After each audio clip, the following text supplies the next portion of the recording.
Welcome into the NFL on Fox podcast presented by Verizon. I'm Dave Helman. We are here once again for your Week 11 preview. We've got your one-stop shop for all things NFL heading into Week 11. We're going to talk about two huge division matchups, AFC North, NFC North, things getting real in each division. We're going to break down the biggest Monday night football game of the year for you and plenty else. Before we do any of that, though, let's take a look back at a sobering, injury-plagued Thursday night football game. The delivery, not quite as good as the anticipation heading into this one. Let's make sure we give the Ravens props. Look, things happen in football. You play the game in front of you. You play the circumstances you're dealt. You win the game. The Ravens improved to 8-3. They will be guaranteed to be on top of the AFC North for another week, no matter what happens elsewhere in their division.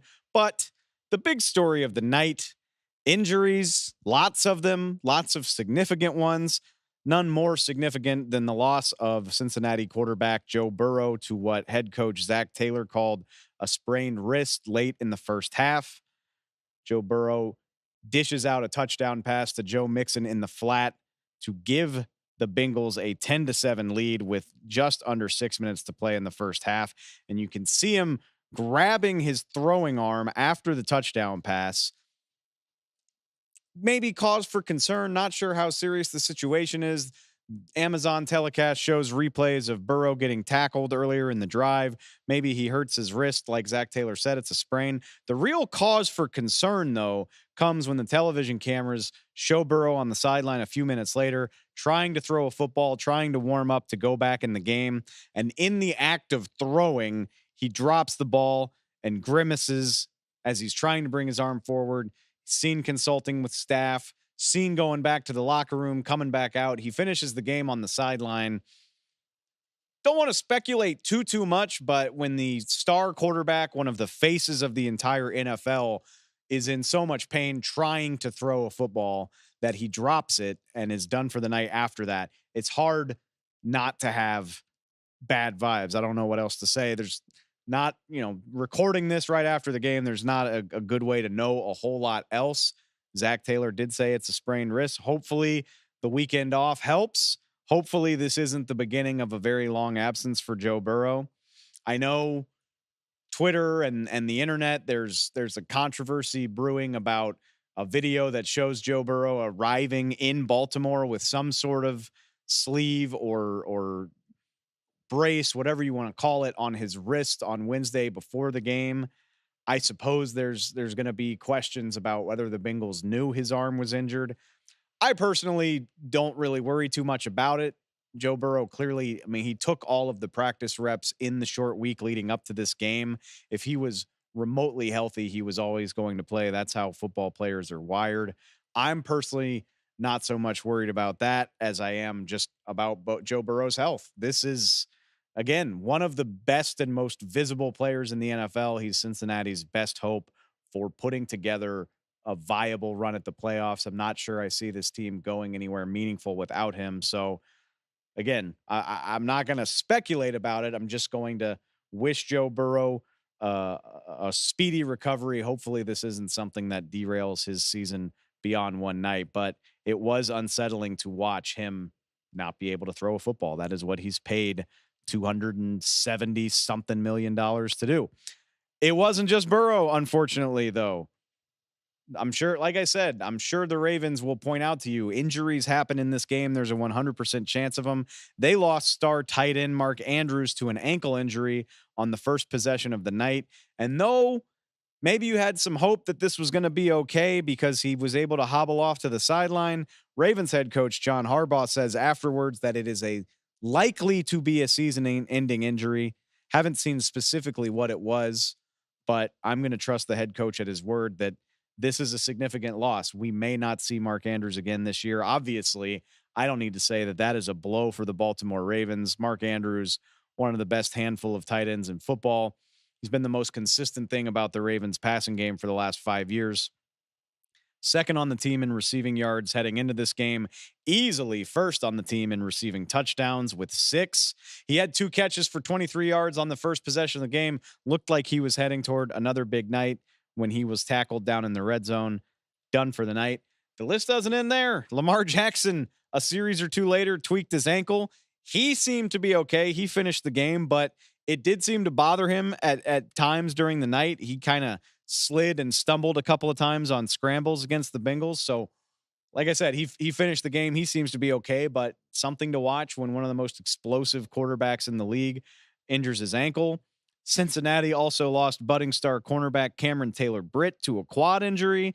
They lost defensive tackle BJ Hill to a knee injury. And even with the game well in hand, the Ravens led this 34-13 before a garbage time touchdown to Jamar Chase. Even with the game well in hand, Odell Beckham injures his shoulder after a long gain.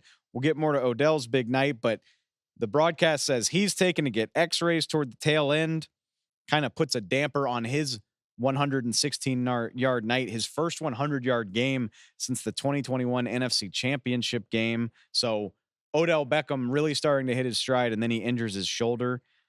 I'm choosing to believe it's a good sign that Beckham was healthy enough to do the post-game show with Amazon afterward and go out and talk to the broadcast crew. I'm sure the Ravens are hoping that his tests and evaluations come back clean, especially losing Mark Andrews for the season, potentially, at least according to John Harbaugh. You're going to need something else. Obviously, Zay Flowers having a fantastic rookie season, but you're going to need something to supplement the loss of Mark Andrews. Odell Beckham has had moments this season. He actually seems to be warming up a little bit. Touchdowns in back-to-back games heading into this one, and then he blows up for 100 yards. He looked explosive. He looked shifty. He looked like the guy we remember from when he was a New York Giant and even a Cleveland Brown. That could be a big deal for the Ravens, and there's no time like the present for him to keep it up if Mark Andrews is out for the rest of the year. Okay, I think that catches us up on all of the drastic injuries. I mean, it's not just that guys got hurt, but we're talking about guys that'll have a huge impact on both of these teams' seasons. In the meantime, the actual game we watched saw way more of Jake Browning than I think anyone was anticipating seeing all season. The Bengals' backup quarterback out of the University of Washington had one career attempt when Burrow exited. He enters. He throws for 101 yards, hits Jamar Chase for the garbage time touchdown to cut it to 14 points.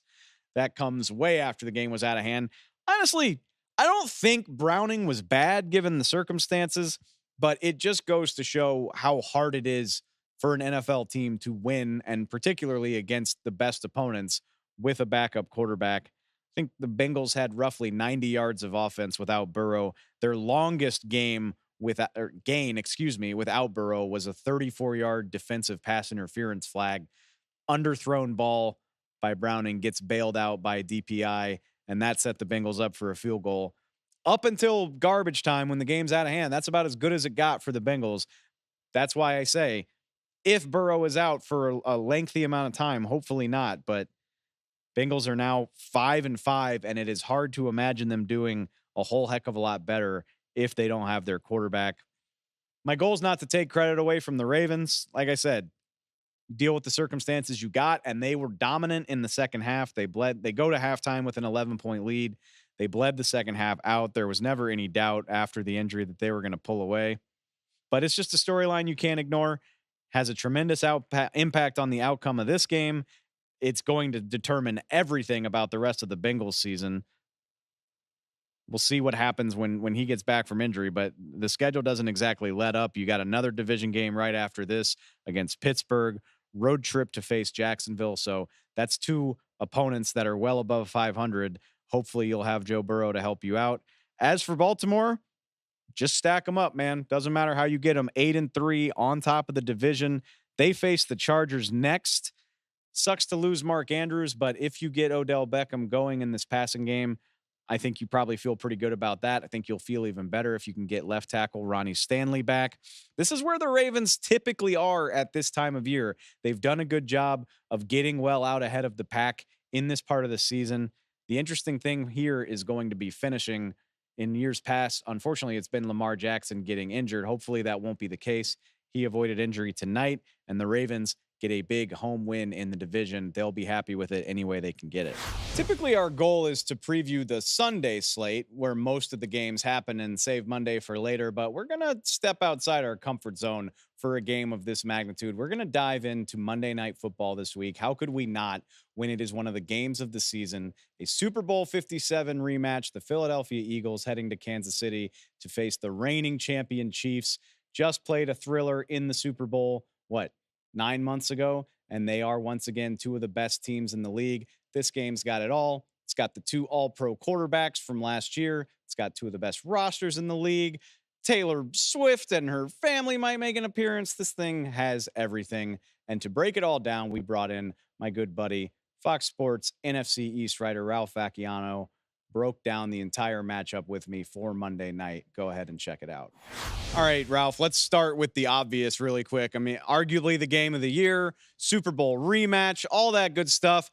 You're down in Philadelphia. You're at the NovaCare complex to get the skinny on everything this week.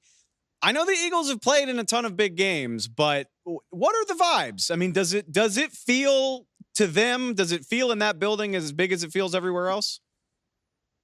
Yeah, I think it does. They're trying to downplay it, of course. They don't want it to be anything more than just another game. We know that that's not exactly the case. There was a lot more media wandering around than normal, which certainly adds to the vibe. And a lot of questions, of course, about the Super Bowl, which is something that they don't necessarily want to relive. But, they even talked about how to prepare for this game.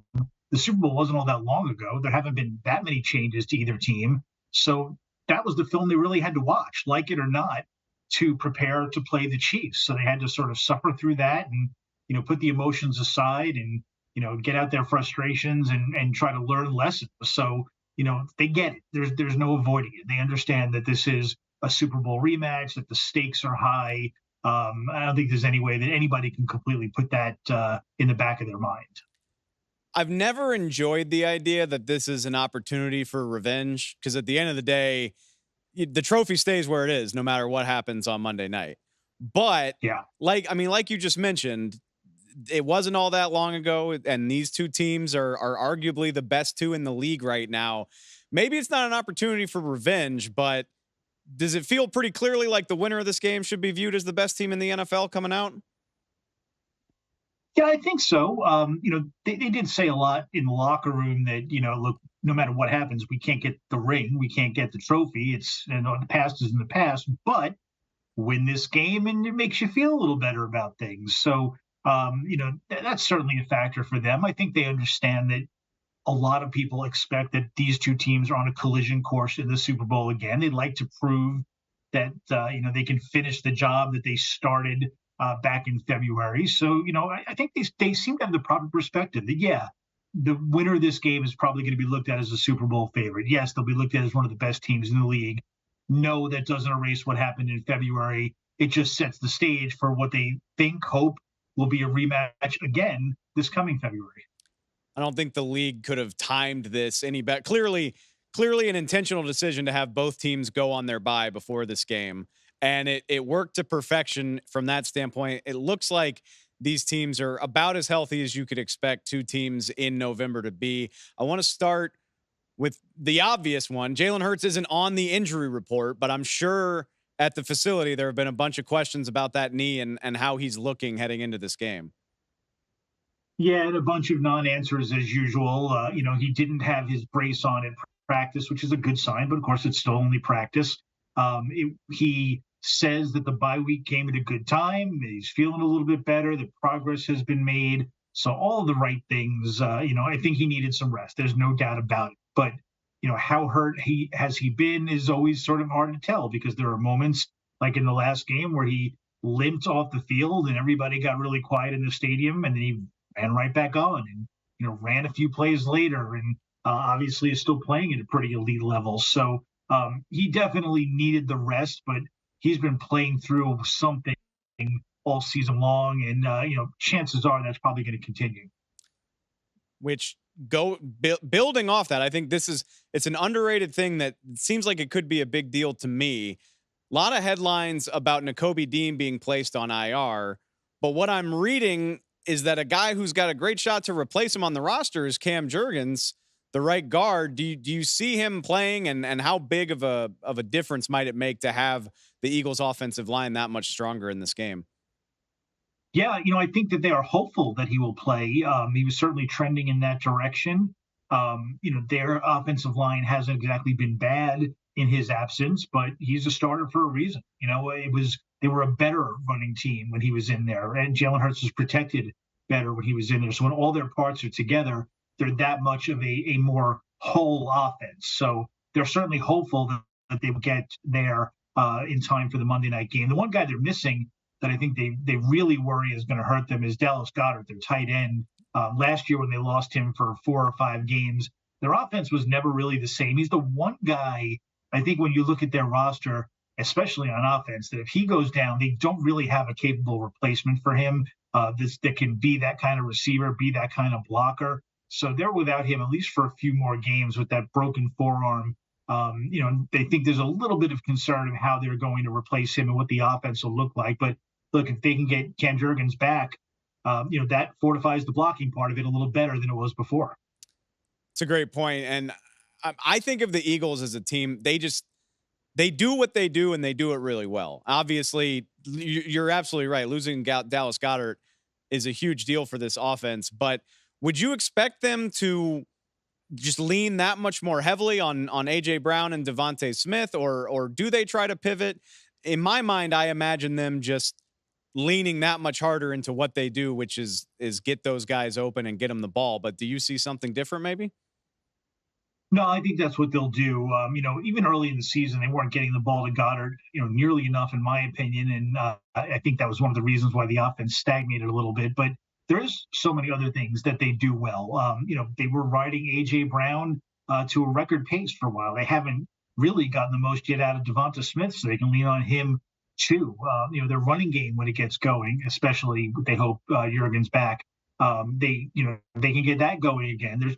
They're so deep and so good that while losing Dallas Goedert takes out one element, they have plenty of other elements that can keep them going. And the Chiefs' offense, if they were rolling the same way they were at the end of last season, maybe you'd be a little bit more worried about it. But they don't look exactly the same as they had been either. So I don't know that. I think they'll feel Dallas Goedert in the terms of they're going to have to figure out ways to work around him or him not being there. But I think the Eagles offense in general should be fine.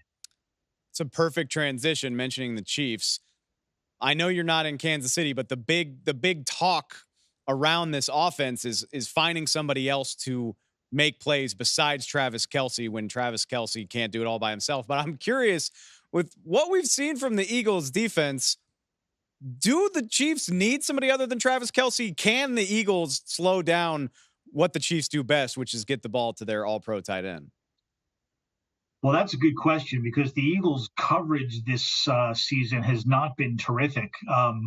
Obviously, if they can get pressure on a quarterback, that certainly will help. Although Patrick Mahomes is so good outside of the pocket, I don't know how much of a help is in that game. The Eagles are very hopeful that their trade deadline pickup, Keith Byard, their all-pro safety, is a guy who can really stick to Travis Kelce and cover him. We spoke to him in the locker room, and he was praising Kelce. Even his coverage of him has been good at times, but not great. Kelce's just not a guy that you can completely stop. So, I think the advantage that the Eagles will have in the secondary is if you're looking at the Chiefs receivers, boy, you could really focus all your attention on Kelce. You can double him up and maybe roll your coverage towards him all game long because none of the other receivers on the Chiefs really scare anybody. So I would imagine that Travis Kelce is going to get all of the attention from Byard, from everybody else in that secondary, and stopping him will be the focus. I had to laugh. I saw Kevin Byard was talking to y'all about this matchup, and the irony, he's obviously very used to playing the Chiefs from his time in Tennessee, and you turn right around and you get him one more time as a member of the Eagles this time. Elsewhere in this matchup, another thing I want to touch on, last time we saw the Eagles, I think statistically at least, maybe their pass rush hasn't been as absolutely dominant as what we got used to last year. But they obviously gave the Cowboys fits in that win against Dallas before the bye week, murdered Terrence Steele in particular, one of his worst days in recent memory. This seems like a favorable matchup to me, whether it's Donovan Smith on the left side. Jawan Taylor's also been a guy that's gotten a lot of scrutiny for Kansas City. Is this Eagles pass rush picking up steam and heading toward the second half of the year? I think so. I think, it all depends on how we judge them. If we're going to judge them against the defense that had 70 sacks last year, they're probably not going to measure up. It was one of the highest totals in NFL history, but it's still pretty good. And they still do get pressure, even if the sack numbers aren't necessarily there all the time. And they also have a knack, as we saw in the Cowboys game, of getting the sacks at the right time instead of dialing up constant pressure like they did last year under Jonathan Gannon, or at least they tried to. Sean Desai, as their new defensive coordinator, is a little bit more selective sometimes in how often he'll really bring a heavy rush. And certainly in the key moments, you'll see they're able to do that. But, they do have a lot of really good guys that can get after the quarterback, whether it's Hassan Reddick or, Jordan Davis and Jalen Carter in the middle, or Brandon Graham when he's worked in there. It's still pretty dangerous and can be pretty relentless. So, yeah, I look at this Eagles-Chiefs matchup and think that is a way that the Eagles can turn things to their advantage. And again, pressure on Patrick Mahomes doesn't always work. You put it perfectly, and that's what I was going to get to. I think that's the first time we've said the name Patrick Mahomes in this game preview, which goes without saying. I'd say he's the best player in this matchup. Having a predictably great season, I think by anybody else's standards, you would consider him an MVP frontrunner, but it kind of feels like he's hanging in the background for no other reason, in my opinion, than that the expectations for him are so high. If Patrick Mahomes gets loose for a typical Patrick Mahomes game, does it feel fair to say he's right back in the thick of that MVP favorite conversation status that we're so used to? I think he should be, honestly. I mean, I agree with you that I think he gets overlooked, and a lot of that is, we get used to what he does. We look at the numbers, and okay, they're really good for him. They're normal Patrick Mahomes numbers, and we see other guys and think, wow, that's spectacular. But in the end, I think Patrick Mahomes has that kind of staying power. If he has big games against teams like the Eagles in a nationally televised showdown, it's going to open up the eyes of some people, and especially when they see the receivers that he's working with. He's putting up these numbers with a group of receivers that just wouldn't rate with most of the other teams in the NFL. Obviously, Travis Kelce is a big advantage. I'm talking about the wide receivers here. He seems to just always make it work. So, yeah, I think a big game here against this defense, and I think that people are going to have to start to give him a second thought in that MVP chase and at least watch him the second half of the season. It sounds so silly. I agree. I completely agree with everything you just said. Like, if it's somehow possible to overlook a guy that's already won 2 MVPs before the age of 30, it feels like it's happening. But and to be fair to Jalen Hurts, I think the same thing applies for him. I mean, whoever wins this game, particularly if they have a great game, is going to be back at the forefront of that conversation, particularly with the struggles that we're seeing from guys like Josh Allen elsewhere in the league. So all of that is on the table. Ralph, I saved the most important stuff for last, the hard-hitting stuff. Is this the most high-profile meeting between a boyfriend and girlfriend's parents in league history? And look, Taylor Swift has a private jet. Like, do we think she will make it back from Brazil in time for kickoff at Arrowhead? Well, it sounds like from what I've been reading and hearing that they are expecting not only for her to be there, but for the parents to meet for the first time, the Kelceys and the Swifts. And, I said this on Twitter, if ESPN wants to televise that instead of the game, they'd probably do triple the ratings at this point. So I'd like to tell you that I don't care, but the reality is we were talking about it in the locker room, and Andy Reid even got questions about it. So, yeah, if there has been a more high-profile off the field football matchup, I certainly don't remember covering one. This is pretty big time. I saved it for the end so that the football heads could fast forward if they wanted to, but like, Right. don't lie to me, America. Like, the numbers are what they are. Like, the numbers speak for Yeah. themselves. I mean, God bless the Kelceys and the Swifts. I think usually when this happens, it's like over dinner, like in an intimate Right. setting instead of with however many tens of millions of people watching. But I can't wait for the game. I'm sure it's going to be a fun one. Ralph, as always, man, I appreciate the time so much. Oh, my pleasure. Anytime. There was drama in the AFC North on Thursday night. There will be plenty more on Sunday afternoon. A rare weekend where the entire AFC North is in play together in week 11 in the early window. The Pittsburgh Steelers traveling to face the Cleveland Browns. And oh, y'all, do I love a stinky line from Las Vegas. And this one just feels fishy to me when you see that the Pittsburgh Steelers, winners of 4 of their last 5 games, one of just 2 teams in the NFL with both a positive record and a negative point differential. That feels like a key here. They're a 1-point underdog to the Cleveland Browns, which, okay, sure, it's in Cleveland. That makes sense. They're a 1-point underdog to Dorian Thompson Robinson, the day 3 draft pick who's taking over as QB1 for the Browns after the news broke this week that Deshaun Watson was undergoing season-ending shoulder surgery. So, I don't know. Maybe it's me. Common sense dictates that the Steelers should be the favored team in this game. The people who decide those things out in Las Vegas say, not so fast, Dave. Something interesting brewing. And I've got to be honest. Okay. I said it earlier this week. I'm a little bit surprised the Browns didn't opt for veteran quarterback PJ Walker. He's been the guy that they turned to since the DTR experiment didn't work out against Baltimore. When Watson's injury issues really flared up and became a multi-week thing, that's who they turned to. And it worked. Don't get me wrong. Not saying Walker's 49% completion percentage or the 5 interceptions in 3 games is good. He is a veteran guy. He did play well enough to beat the 49ers and helped beat the Colts coming in relief. And it weighs pretty heavily on my mind that DTR suffered through a very forgettable debut when the Browns lost to Baltimore 28-3 all the way back in week 4. Now, friend of the show, Peter Schrager, pointed out earlier this week, this is a totally different circumstance. Dorian Thompson Robinson knows he's the starter. He's known all week since Watson's surgery was announced. He's been preparing that way.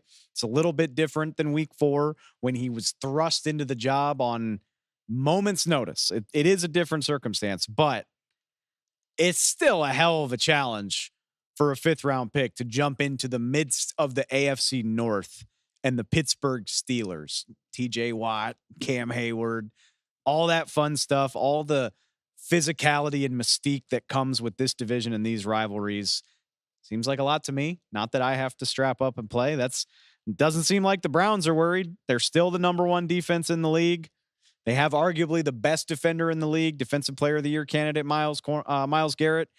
Cornerback Greg Newsome basically warned people. He said, go ahead and jump ship if you're doubting because of the Watson injury. He said, you'll regret it. So let that sink in for a sec. Before you even worry about who wins this game, just remember, the Cleveland Browns are 3 games over 500 in the month of November, and they are confident that they can complete a playoff run without their franchise quarterback.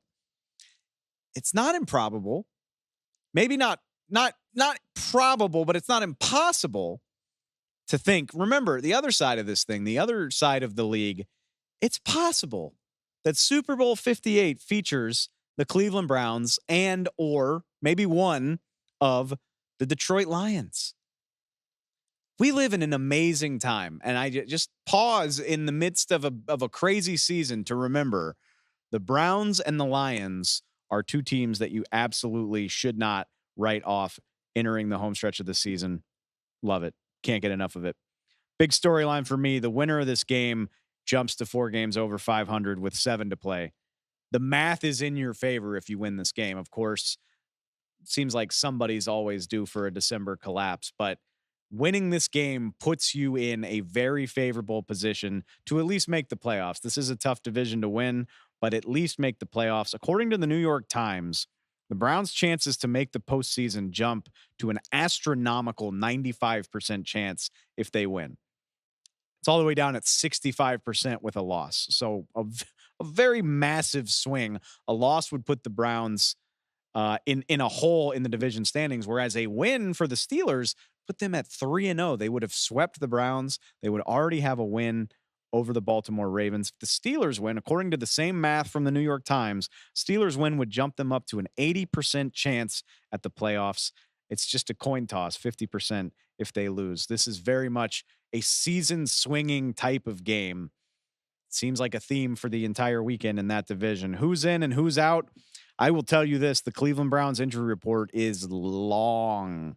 14 different guys on that roster working through something. And please remember, everybody in the NFL is hurt at this time of year. Most of them are going to play. A lot of them aren't even going to pop up on the report.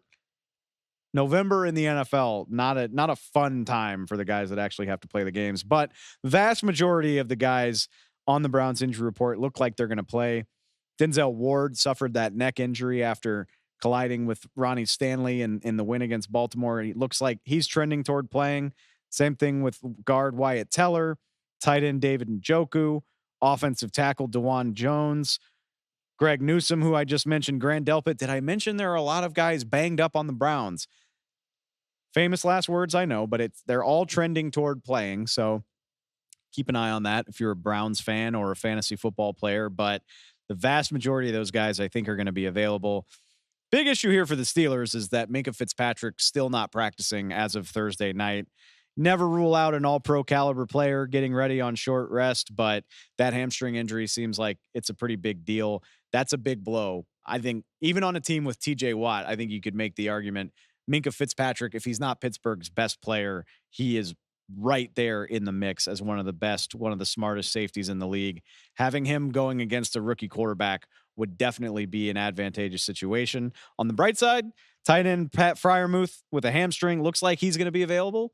I think I said that a few weeks ago and he wound up getting downgraded. So please don't use what I said on Friday as your fantasy football advice. Keep an eye on your phone as we move into the weekend. The matchup to watch for me, the big stat that jumps off the page, in my opinion, Mike Tomlin, longtime head coach of the Pittsburgh Steelers, one of the best in the business, 25-5 against rookie quarterbacks since he took over as the Steelers head coach. That was quite some time ago, 2007 to be exact. Over that stretch, Steelers have the best winning percentage in the NFL against rookie quarterbacks. Mike Tomlin knows how to make a layup. I think that's worth keeping in mind. Another thing that's worth keeping in mind, Steelers are blitzing at the fourth highest rate in the NFL. 37% of the time, they're sending people after the quarterback. I would imagine they're going to do that against a rookie making his second NFL start. Do need to stop the run well enough to focus on that. Rushing the passer is a privilege. Steelers' run defense hasn't always been fantastic this season. Stop the run game well enough to force DTR into passing situations, and I guarantee you Mike Tomlin and his coaching staff are going to have some fun little tricks prepared for the rookie. Like I said, just his second start. Weird line, weird game. I lean toward the Steelers. Vegas says I should think again. I'm guessing it's going to be a good old-fashioned rock fight. That's what it usually is in the AFC North. Can't wait to watch it. All right, let's look ahead to Sunday, and we're going to start with a game that I think is actually a heck of a lot better than it looks on paper. That is the Chicago Bears going up to Detroit to face the division-leading Lions. Lions, one of the hottest teams in the NFL, coming off of a thrilling win against the Chargers. And yes, the Bears' record's not great. There's no way around it. But plenty of intrigue in the fact that Justin Fields is returning to the lineup for the first time in a month after injuring his thumb. Plenty of intrigue in this NFC North matchup. I caught up with the guy calling it. Our own NFL on Fox analyst Mark Schlereth walked me through it. Check it out.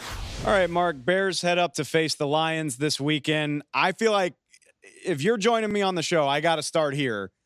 If you turn on one snap of that Lions win against the Chargers last week, it's just play after play of the Lions blowing the Chargers off the ball on the offensive line.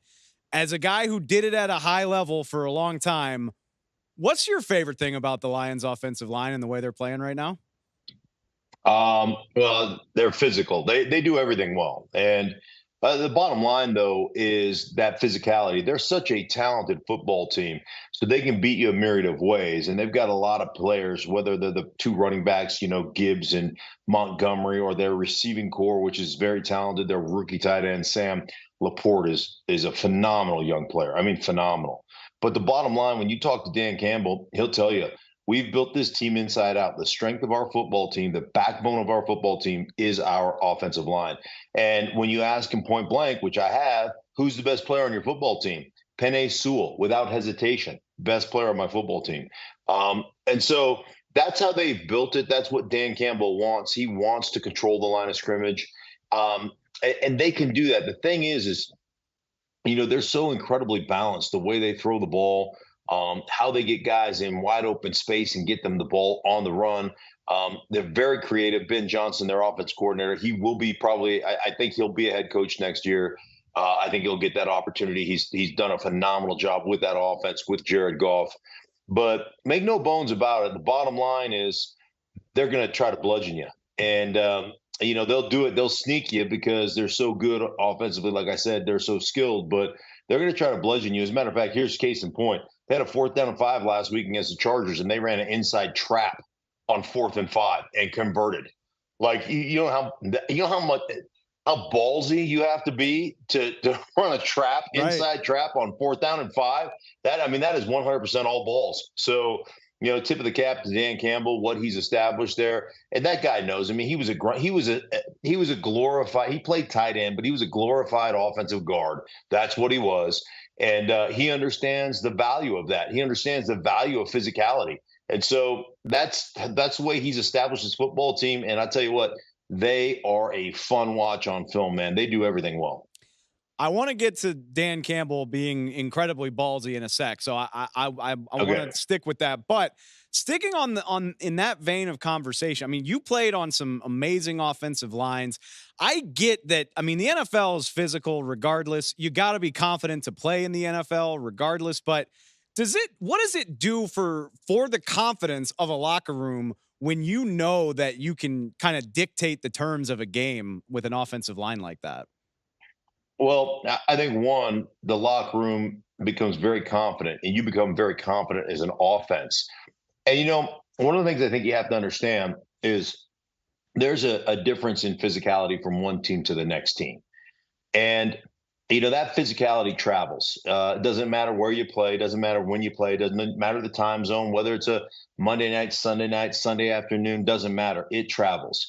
And so when you have that, that you can be in every game. The other thing that happens to you when you're an offense that's predicated on finesse and throwing the ball, when you fall out of rhythm, and this is just the voice of experience, you fall out of rhythm, it is hard to throw yourself back into a rhythm. It really is. But when you fall out of a rhythm as a team that knows that they can run the ball, you line up with 2 tights, 2 backs, and you bludgeon people. Just bludgeon them. And then you make them get into single high safety formations. You make them bring a safety down to defend the run. You make them play, low to deep. And that's when your play action stuff opens up. That's when you get one-on-one access to the outside, corners versus wide receivers, either go routes or back shoulder fades or comebacks. Like, that's when you get that access outside. That's when you get back to dictating. So anytime on teams that I played on, we fell out of a passing rhythm, we just get big and go to beating you up. And once we beat you up for a while, now it's easy to start creating some easy throws, some easy access throws for your quarterback, and get your quarterback and your offensive passing game back into a rhythm. Which, I mean, it seems like it plays out every week for these guys. And you mentioned Dan Campbell's ultimately responsible for it at the end of the day. And we've known since his introductory press conference, he's a fiery guy. He's a former player, but I mean, he backs it up remarkably well. And I know they went for it on 4th down 5 times against the Chargers, but they lead the league across the entire season. How do you think the Lions respond to, I mean, I get that he's fiery, but he backs it up every single week too. Oh, there's no question. I mean, he's authentic. He is who he is. And I will tell you this, he's like our own Gronkowski, our own Rob Gronkowski. He plays the role of meathead well, but he's an intelligent dude, right? He's a really smart guy, and he's a really intelligent football guy. And he just understands, like, that's who he is, man. He was a grunt laborer. He understands that. He understands the importance of that, and he plays into it. He leans into who he is. And one thing I've always said about NFL coaches, like you can be quirky. Like look at the difference between Mike McDaniel's and look at McDaniel and look at the difference between Dan Campbell. Like they couldn't be more polar opposite. But the bottom line is they're both authentic. And as long as you're authentic and you're real and you're relational, your players will respond to you. And I always say this, and it doesn't matter what business you're in, whether you're in the podcasting business, the television business, whether you're in the radio business, the football business. If you're not in the relationship business and all those things, you're going out of business. We see it all the time. We see it with coaches that get fired. We see it with guys that just don't relate well or are not authentic. They try to be somebody they're not once they get that opportunity to be a head coach. And that's one thing I really respect about Dan and his coaching staff, man. They're 100% real. There's no sugarcoating it. This is the way it is. And I really respect that about Dan Campbell and what he's built in Detroit. You walk into that building, there's some buildings you walk into and you just feel like, oh, I'm walking on eggshells, or, you can't, man, you walk into that building and that building is, everybody is just on point, having a good time, but it's all business, but they're having a good time there. Like they like being in that building, from front office people to the coaches, to the players, to the equipment guys. They like being in the building. And that's a direct reflection on their head coach. As a player and a broadcaster, you've been around the league for a long time. How rare is it to be, especially all due respect to the Lions, in a place like Detroit where wins have been hard to come by prior to this? How hard is it to create a culture like that, especially, like you said, one that seems to be so authentic? Yeah, I think it's the most difficult thing you do as a coach is to create the culture of your football team, the culture of your organization. And it's easy to preach things, and say, hey, this is what we're going to do. This is what we're going to be. This is the way things are going to go. And then, you present it once and then you never talk about it again. And you never lean on it again. And you acquiesce when things are hard and you do things the easy way out. And like that builds a culture of, what do I have to do to get a C? To me, it's about living it every day. Culture is not static. It's alive. And you got to live it every day. You got to preach it every day. You got to model it every single day. And if you don't, the players don't buy into it. And so I think that's really the big thing. And even when last year, they started off 1-6 or whatever it was, and then, won 8 of the last 10, or I can't remember exactly what it was, but it was something of that nature. Even when you went in there at the beginning of the season, and I did their first game of the season last year, you could tell it was different, man. You could tell the players bought into what Dan Campbell was selling. One last thing I want to hit on the Lions, and that's just, I'm not sure people are giving enough credit to Amon-Ra St. Brown and the season that he's having so far this year.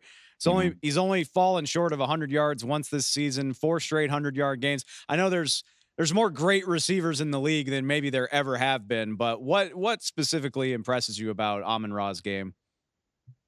That dude is tough. He's not a wide receiver. He's a football player. And that's the ultimate compliment that I can pay him. What do you need me to do? I'll do it.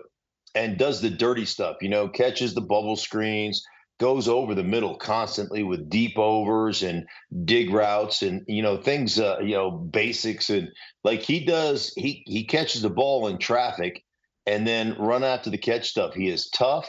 He is fearless. He'll run, jet sweep stuff. He'll do whatever you ask him to do. And he does it all exceptionally well. He is like I said, he's just a football player. Like he is not, in my book, he's not a wide receiver. He's a football player. And that's what makes him so good. And he is one of the best at what he does. No question about it. And the other thing, again, I'm just going to, some guys play out there in the water, they stay outside the numbers and that's all you ever see them. And they're going one-on-one against corners. This dude does the dirty work. He is a dirty work player. And I absolutely love watching him on tape. I think going back to what you were talking about with the culture, I feel like that describes a lot of the guys on the Lions roster, and I'm not sure that's a coincidence with what Dan Campbell's all about. Over on the Bears side of this thing, I mean, it starts and stops with Justin Fields. It looks like he's going to be back against the Lions this week for the first time in a month. We know it's going to be an evaluation heading down the second half of the season. What are you looking for? You know, when Justin Fields returns to the field, what do you want to see from him over the last, well, in this game, obviously, but over the last 6 or 7 weeks of the season? I think the biggest thing is consistency. I think the other thing you have to figure out is can he operate an NFL style offense? We've seen him be exceptional when he's, running the ball and when they're running the RPO game and when they're running, the quarterback zone read stuff and the quarterback gets to keep it in some of the quarterback runs and all that kind of stuff. And he is an exceptional athlete. But can you operate from the pocket? I think we all kind of assume that and kind of have this feel that running that style of offense, that collegiate style of offense, the sustainability is not there for the long term. And Justin's missed plenty of time already in his young career. And so I need to see stability from the pocket. I need to see a guy that can operate an NFL offense. And I need to see a guy that can be okay with the boring. Like, you want to be good in the NFL, you've got to be okay with the boring. And I'll give you an example. I'm talking to Byron Leftwich. This is last year doing a Tampa game.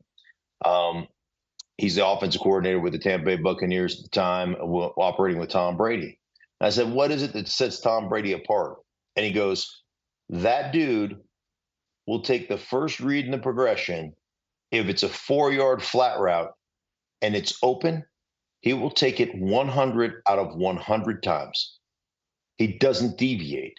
And most quarterbacks will look at that flat route and go, yeah, but let me see what the curl looks like behind it. And then by the time they get back to the curl or the flat route, the guy's already out of bounds. He's stopped or whatever, or he's covered. And so he never gets bored with the boring. And I need to see that out of Justin Fields. I need to see consistency out of Justin Fields. I've seen the splash. I've seen the big time throw. I've seen some things that you're like, wow.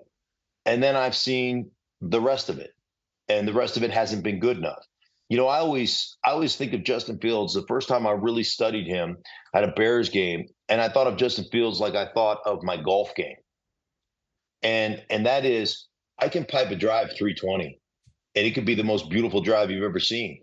And then I can shank 3 shots in a row and have 3-putt and walk away with an 8, or whatever that math is. I'm not a math major, but you know what I'm saying, right? Right.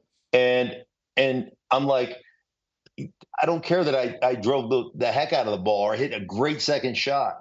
Like, you've got to put your entirety of your game together. So it's that 320-yard drive that keeps you going, wow, Justin Fields, well, if he did just do that. Well, he can't. That's the thing. He can't just do that, or he hasn't been able as of yet to just do that on a consistent basis. And that's what you need to see from Fields. You need to see some consistency, because you're right. They have to make a decision. And I don't think they can make the decision based on, let's let him run around. Let's run the RPO game. Let's run. I don't think that's the way you make this decision, because I think you can get a false sense of security doing that.